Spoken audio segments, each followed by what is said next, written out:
All right, this is going to be a, short demonstration for how to cut out images to use in Photoshop for your practice assignment for today.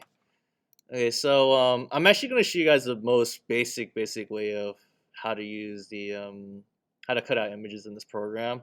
Obviously, there's a more technical, more precise way of doing it that I teach my photography class. But I'm just going to show you guys like the most basic way of how to do it because again, you're learning the program. This is like basic things that you're learning. So I downloaded a couple of portraits here we can use. Oh, that one's really small. Let me find another one here that we can use. Like we do Obama. Okay, so these pictures that I picked out though, they don't have anything to do with my daughter. So, don't really judge me on like where I'm taking this picture. But I just wanted to show you guys how to cut out the pictures. That's the most important thing for this demonstration. So I'm gonna drag this picture of Obama onto here. So just make sure to download on the computer first and drag it on here. So one thing you want to be really careful of is make sure you have a nice high res image. So this one's a little bit lower res. So if I were to blow this up a little bit bigger, about the size of how big Obama is in the picture. This one's very pixelated. Okay, so you don't want to have like this pixelated picture compared to this one here. Like this is very crystal clear. This is very pixelated. So, just be really careful of like the pictures you download off the internet. So like for example, this one's pretty low res because it's a very small picture. This one you can tell it's big because of the way it looks. And also sometimes they'll have like the pixel sizes for the picture. But again, I'm not gonna be like super nitpicky on pixels and pictures that you use. Again, this is all practice. But just one thing you want to pay close attention to is, since the school does block a lot of these pictures from like different websites, like this picture, looks clear, but if I were to download it though, it's not clear though. Again, it's because if you go to this website, the school blocks a lot of the visuals on this website. So none of these pictures are really showing up because there's like certain things on this website that the school blocks. So one thing you'll know right away though is if it has like this name called download or even like images, it's gonna immediately tell you that's like a red flag for it's a low res image. But if it has like a actual file name to it, like this one's called poster size portrait of Barack Obama. This is like high res. Okay, so just keep that in mind. As quality won't matter if you're using photos for the your final project, but this in this case this doesn't really matter too much because it's just practice.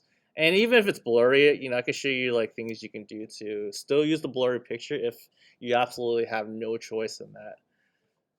All right, but in terms of like the cutting out, it's pretty easy. You're gonna use this quick selection tool. It's a magic wand tool, a quick selection tool. I actually like this one a little bit better than this tool here. This one actually gives you a little bit more room to play around with. So, I'm using the bracket keys. This makes the brush small, that makes it big. It's the same like your brush tool, and I'm just basically, whoops.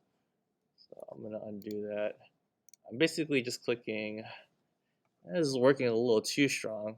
So when I clicked on it, it actually like selected the whole picture. So I didn't want it to do that. But I'm gonna click on this minus here, and I'm just gonna select the background. So basically, you want to make sure that the portrait is the one that's being selected. And in some cases, it may be just like a simple click you can click on, and it should just like select the portrait.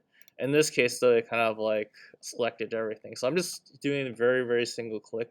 I'm just like clicking once to try to select that area. But I'm just trying to select my trying my best to select Obama in this picture here. Okay, so now I have them selected, and then all you have to do is click on select and mask, and it should have a cutout of this picture here. Now there's like things we could do to kind of clean it up a little bit more, but we're not gonna mess around with that too much. Just click OK, and now we have our cutout of Obama. So you can move it around. Do Command T as in turtle, resize them if you need. I'll make them a little bit smaller. Actually, I may make them bigger here on the corner. And this is gonna have like a layer mask in this layer. Don't worry too much about it. But this is like the original picture that we use. We'll keep that there, but just drag it all the way on the bottom, just in case we need to get that picture again. And I'm actually gonna drag this on the very bottom, so he'll be part of like a background element of the picture.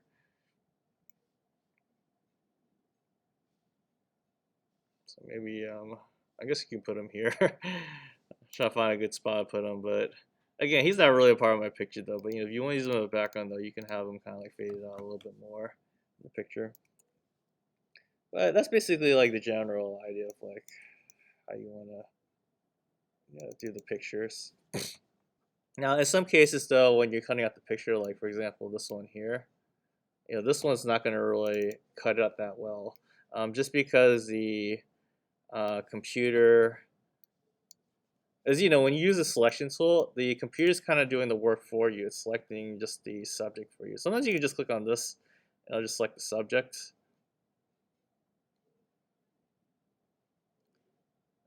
It kind of did a pretty good job on this. I'm gonna select a little bit more of this hair again. Oops. Like this did a pretty good job though. So if I were to do select in subject, click OK. It's being kind of slow because the computer is doing all the selecting masks. I'm gonna say, it's not gonna do it perfect just because a lot of these colors are blending in with the hair. But we're just gonna click OK to just use what we have for now. And then if you wanted to, you can clean it up manually. If you want to use this black brush.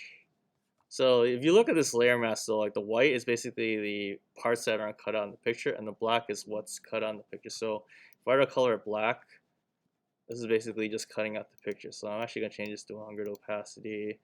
I'm gonna use a fuzzy brush for this one. Change this size.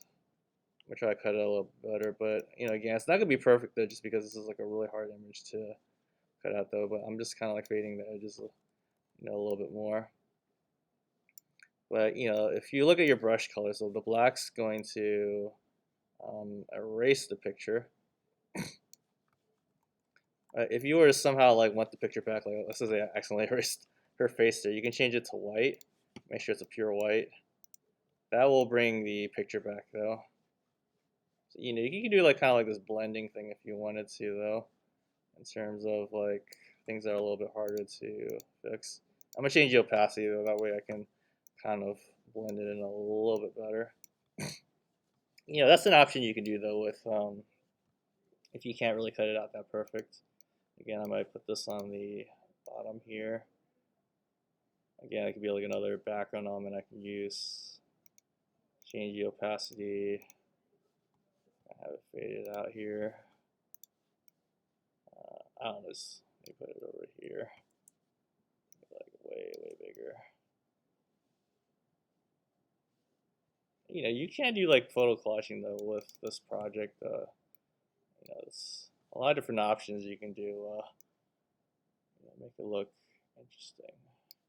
Huh. It might be better like that. All right.